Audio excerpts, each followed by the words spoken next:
Hi, everyone. It's Ellie Dehoney, and because of a technical glitch today, we are all audio. I've got to say I'm pleased because I'm having a bad hair day. So I think you all know the drill by now in terms of muting and unmuting your lines after after our guest speaks, and typing questions into chat at any time.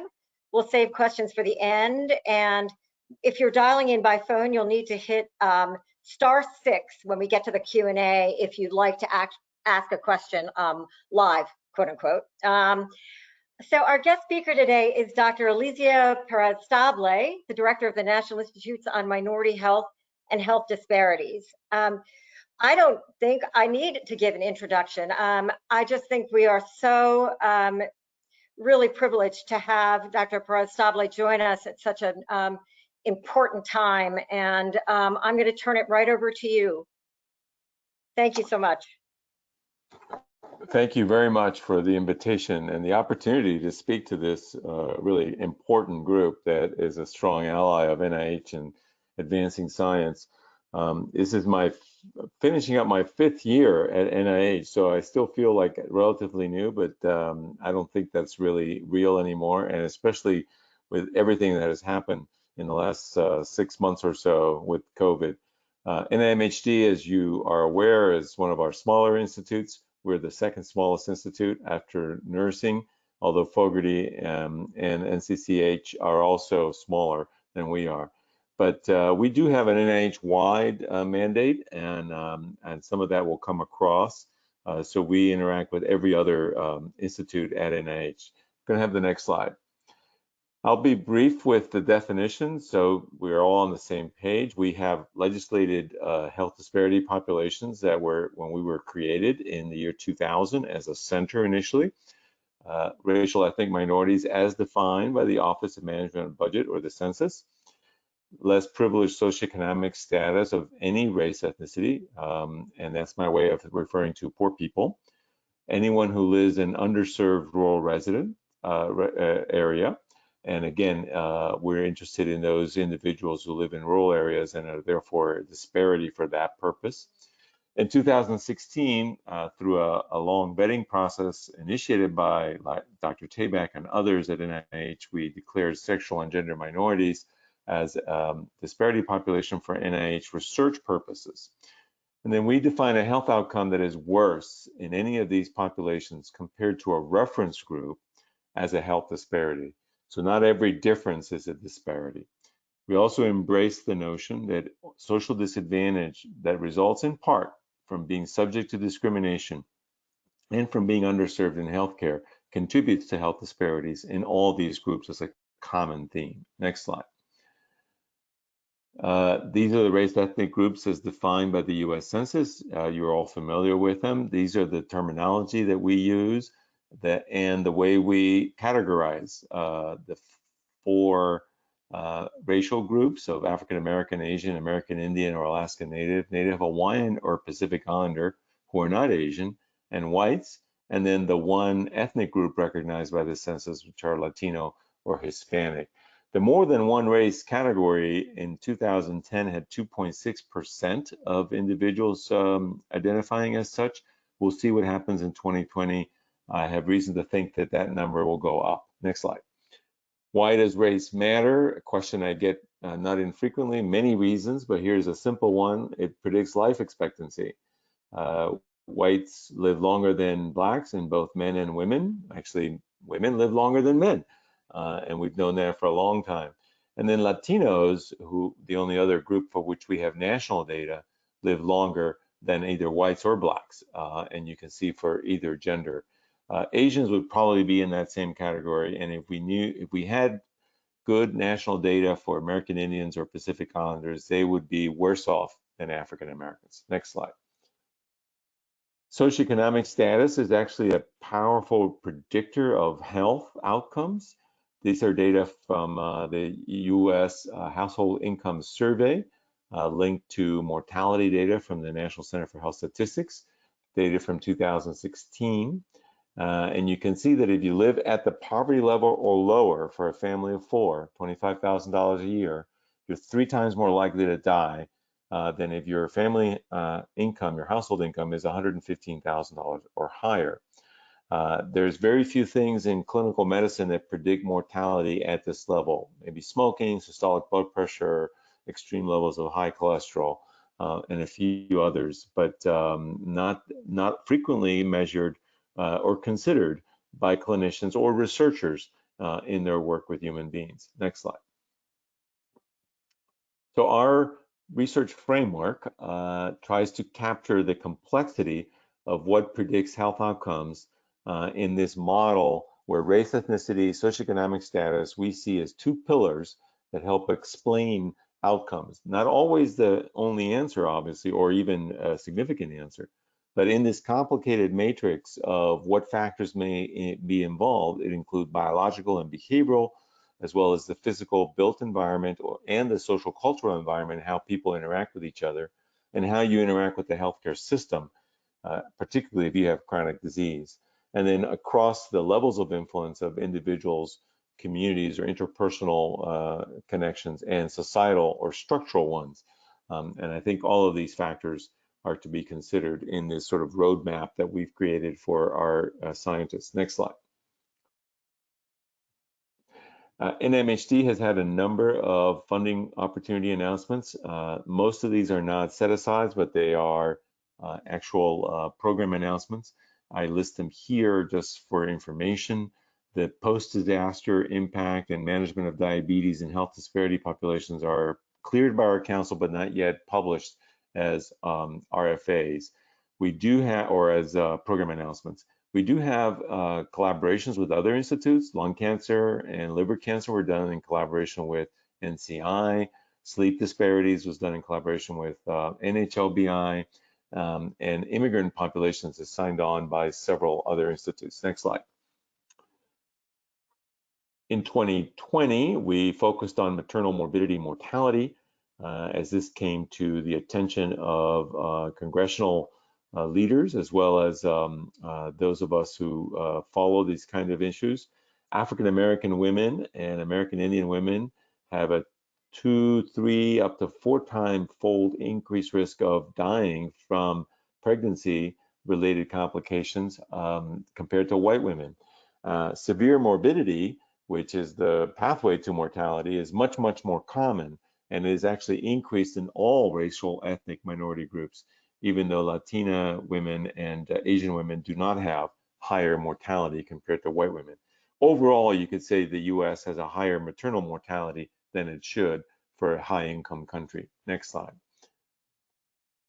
We also had a special call for supplements to create rural research hubs for rural areas, and we funded 4, or we'll be funding 4 supplements to center grants on this theme.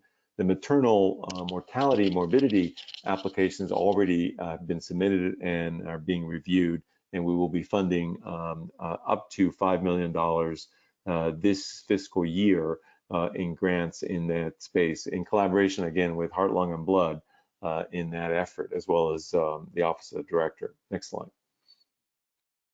Of course, COVID is on all of our minds, and we early on, after the initial shock of going home and working from home, and I thought, thinking, oh, I'm going to catch up on stuff. Oh, sure.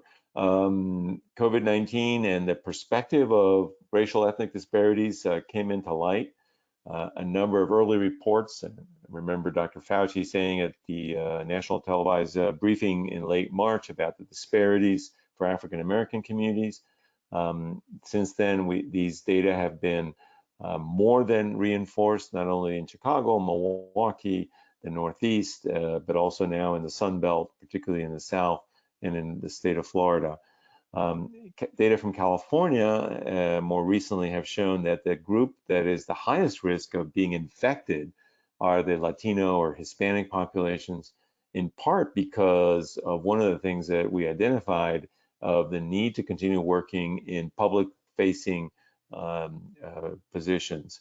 So not only is mortality potentially higher for a variety of reasons, poor access, higher rate of comorbid conditions has been pointing out, but a higher risk of infection from higher proportion of public-facing jobs, and then crowding in housing and communities. So a construction worker continues to work, gets infected, even though he or she are working outside, and then bring the virus to a multifamily home that infects different generations, potentially, if people aren't careful about self-isolating. And it is hard to self-isolate when you have a number of people living in a square footage that normally we would not expect. So this is imperative to address this. We published a viewpoint in JAMA on this with my new deputy director and my scientific director, and we are immersed in this topic every day now. Next slide. I'll show you a couple of the issues that we're responding to. On our communication outlets, we're really focusing on getting correct, accurate information on both COVID-19 and the potential for therapies and prevention through vaccine and therapeutics. There is an enormous amount of misinformation out there, and amongst the minority communities, this misinformation often takes unusual turns and twists.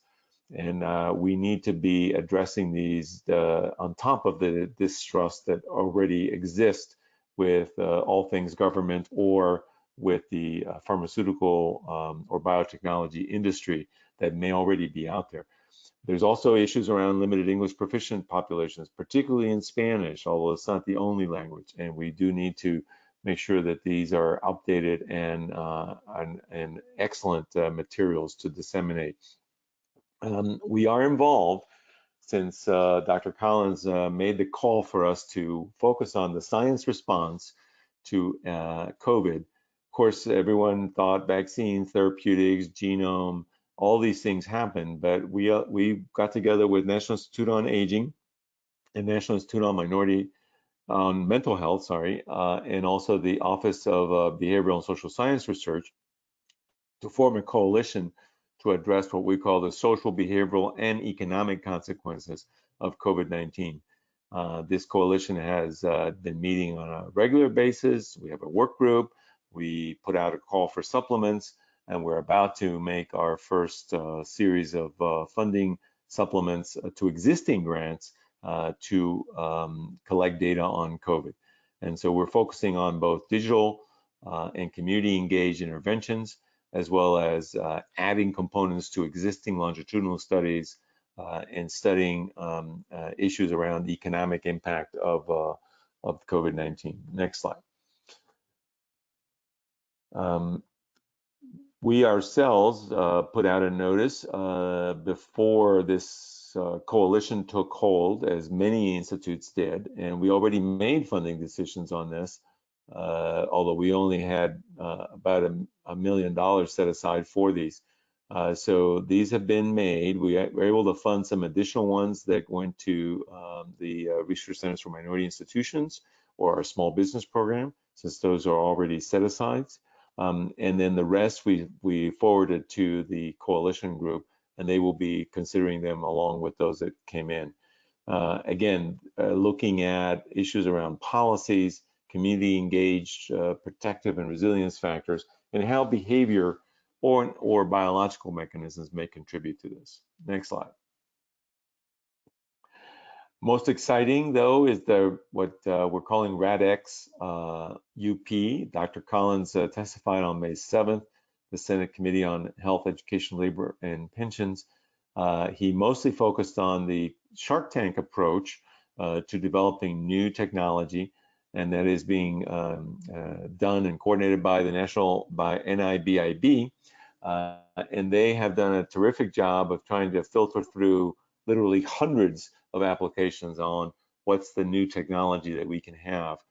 All of the supplemental funding from late April was to focus on testing. And we'll have the next slide. Dr. Collins, after considering what the possibilities were, decided to allocate a significant amount of funding over the next 4 years to what we're calling Radx UP or UP. It stands for underserved populations.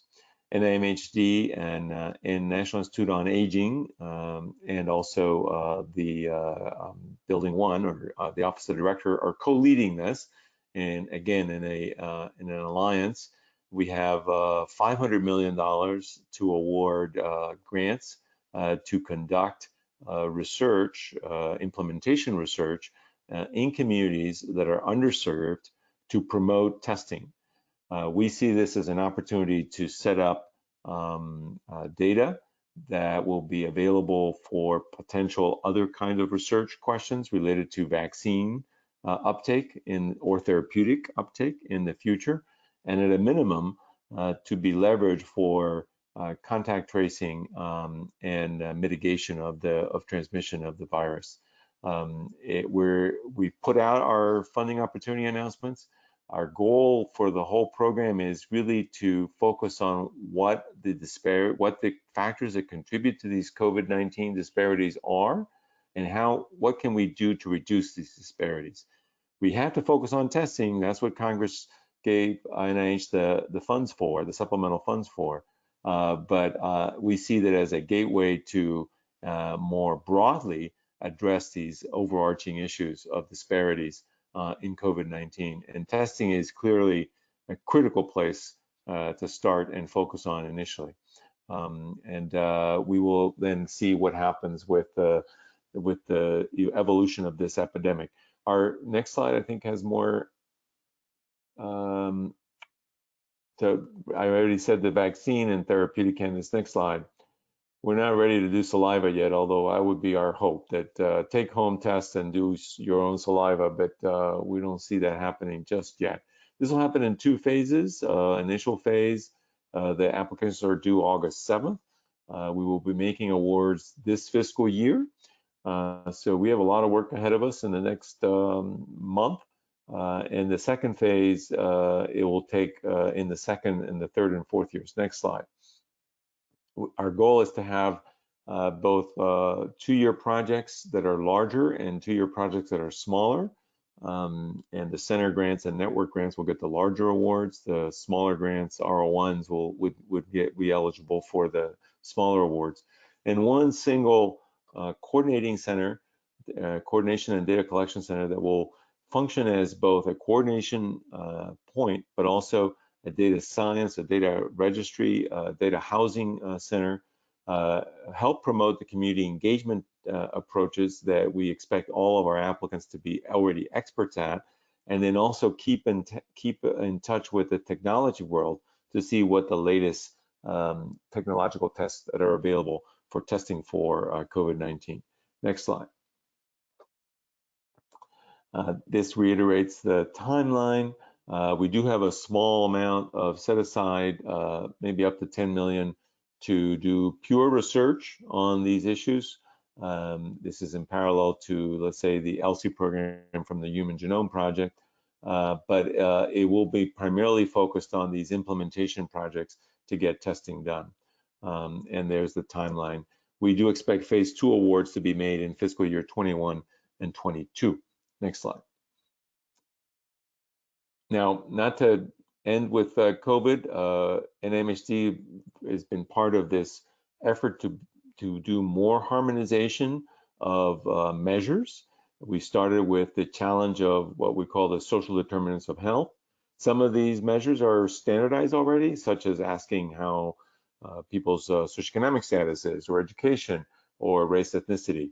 But we went through almost a 2-year process of gathering an expert group of panelists across the country through a process called Phoenix, which has been used by other institutes. And we completed this and launched our website place on the Phoenix toolkit on May 11th. Next slide. We are particularly interested in our expert panel group, and I think interested in looking at what we call structural social determinants of health. This is just to give you a sense of what those are. So how do you incorporate measures of green space and sidewalks, or access to internet, transportation, schools, economic opportunity, criminal justice issues into measures, into studies of humans. The individual ones, we can ask the individual, but how do you do these more community-based or population-based measures?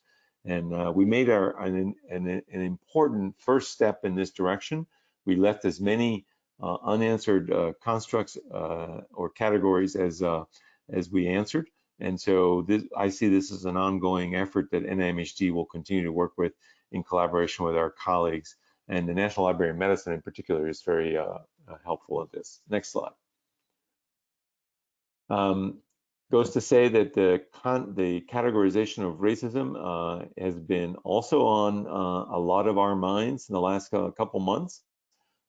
Most of the research has been on interpersonal measures of racism, so asking individuals about did they experience racism or discrimination, in what context. Internalized racism is a field that's also pretty novel or pretty new, and it tries to measure the consequences of having been exposed to racism, even though the individual says, no, I didn't experience any racism. And this can be done through biological measures, mostly in the cardiovascular and inflammatory ranges. And some people have used the term allostatic load or weathering hypothesis to reflect this. But then structural racism as a research construct is a harder one to get your head around, has not been promoted at NIH. Dr. Collins has certainly given us the charge to think more about this, and NIMHD is working on seeing what we can do in terms of a funding opportunity announcement in this area, as well as work with our colleagues in other areas that relate to their institute's mandate. Next slide. And I'll just end with this photo, this slide. When I arrived at NIMHD 5 years ago, wasn't sure what I was getting myself into, but it has been a great opportunity. I see myself there with Dr. Sullivan, who has been an advisor and mentor from the beginning. He was the first person to call me to congratulate me after the announcement came out from NIH. And Francis has been a phenomenal leader and mentor, as you're all very familiar with, in any way that I can think of. And the last slide is just our contact information. And I'm happy to answer your questions. Terrific. And we did get to see you, only in a picture, but we got to see you. Oh. So I'd love to ask the first question, if you don't mind. I'm wondering about, and I know that this purview is shared with the Agency for Healthcare Research and Quality, but whether there's evidence of in-hospital differentials in terms of things like sepsis or pneumonia or complications, or even the impact of maybe crowding, depending on where the settings are, where racial and ethnic minority groups are actually seeking care. Has there been any research yet, or is it too soon for that kind of analysis? Oh, no, it's not too soon. And thank you for that question. I didn't go over our divisions. So we organize our extramural programs into 3 divisions. One is sort of integrated biological and behavioral mechanisms, which look more at mechanistic contributors to health disparities. A second one is based on the community engaged in population science. NIMHD has had from its beginning, community engaged or community-based participatory research presence. And the third one is health services, clinical and health services research.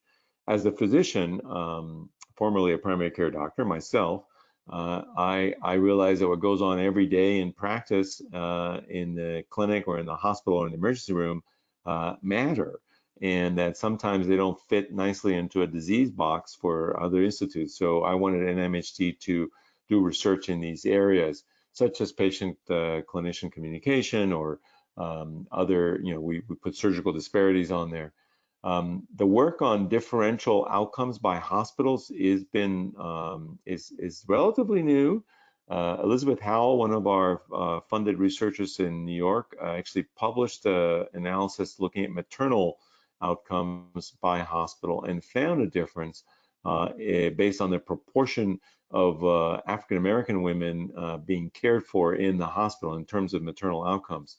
So Black women in a hospital with higher proportion of white women had just as good an outcome as the white women, or lower, had a better outcome than Black women cared for in a hospital that was majority or higher proportion of African American women. And she adjusted for other factors, medical as well as other socioeconomic ones. So this is a valid area of research that is not too early to pursue. Correct. Oh, and I'm so sorry. I was pretty unclear. I meant specific to COVID-19 itself, that what's happening in hospital, in terms of the complications and sepsis and pneumonia. I know that there's some disparities in pneumococcal pneumonia vaccination rates, for example, by race and ethnicity. Is there work being done in that arena? I'd be surprised if someone isn't thinking of that, but I haven't seen it yet.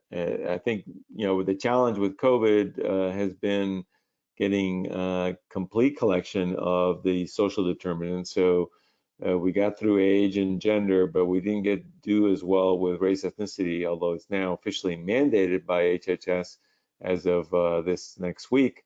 I still think CDC is only getting reports on about 50% or so of cases.